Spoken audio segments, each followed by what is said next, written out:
यानंतर राजकीय बातम्यांकडे वळूयात. 2022 मध्ये अयोध्या दौऱ्यादरम्यान एकनाथ शिंदेंनी ठाकरेंची साथ सोडणार असल्याचं कळवलं होतं. असा गौप्यस्फोट ठाकरेंच्या शिवसेनेचे खासदार संजय राऊतांनी केलाय माझा कट्टा या कार्यक्रमात. माझा कट्टा या विशेष कार्यक्रमात बोलताना संजय राऊतांनी अनेक बॉम्ब फोडलेत. विशेष म्हणजे ठाकरेंना सोडून आपल्यासोबत यावं यासाठी शिंदेंनी आपल्याला सुद्धा प्रस्ताव दिला होता असा दावा संजय राऊतांनी केलाय. आता संजय राऊतांच्या दाव्यावरती एकनाथ शिंदे किंवा शिवसेनेकडनं काय प्रतिक्रिया येते हे पाहणं महत्त्वाचं असेल. तसंच नातवंड खेळवण्याच्या वयात तुरुंगात जायचं नाही अशी भीती सुद्धा शिंदेंनी बोलून दाखवली असं राऊत म्हणाले. एकनाथ शिंदे हा माझा अत्यंत जवळचा मित्र.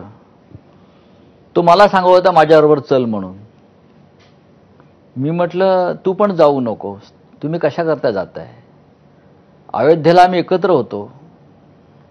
अयोध्येचा तो दौरा होता आमचा शेवटचा. त्यानंतर ते गेले. तेव्हा माझ्या खोलीमध्ये येऊन ते मला कन्व्हिन्स करत होते. पण म्हणजे तुम्हाला माहिती होतं ते जाणार हो. ते?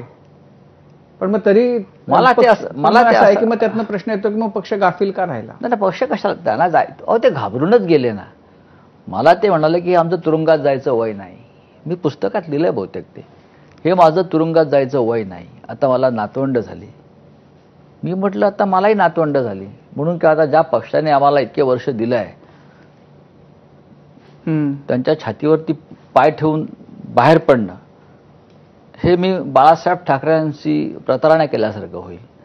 आणि तुम्ही सुद्धा धीर धरा, शांत राहा आणि घाबरू नका. आता हे जेव्हा मी सांगतो तेव्हा माझ्यामुळे पक्ष फुटला का.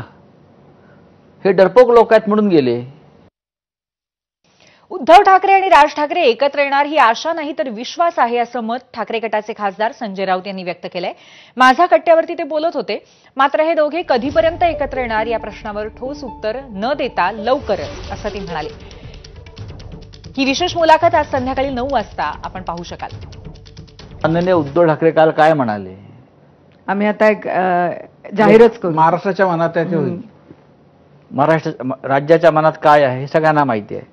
आणि जेव्हा ते बोलत आहेत तेव्हा ते संकेत देतात. आमच्याकडूनच गेलेले त्यांच्याकडे जे काही लोक आहेत त्यांना भीती वाटते हे दोघे एकत्र आले तर आपलं काय होईल. ही ताकदच आहे ना. ठाकरे एकत्र येणं सगळे आणि एक नवीन ऊर्जा आणि ज्वाला निर्माण होणं ही ताकदच आहे.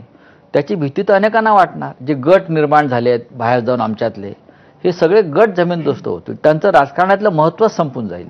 दोन्ही बाजूनी जेव्हा आशावादी आहे, दोन्ही आशावादी. विश्वास आहे. अच्छा, विश्वास आहे. अच्छा होणार म्हणजे आमच्यासारखे लोक फार सकारात्मक आहेत.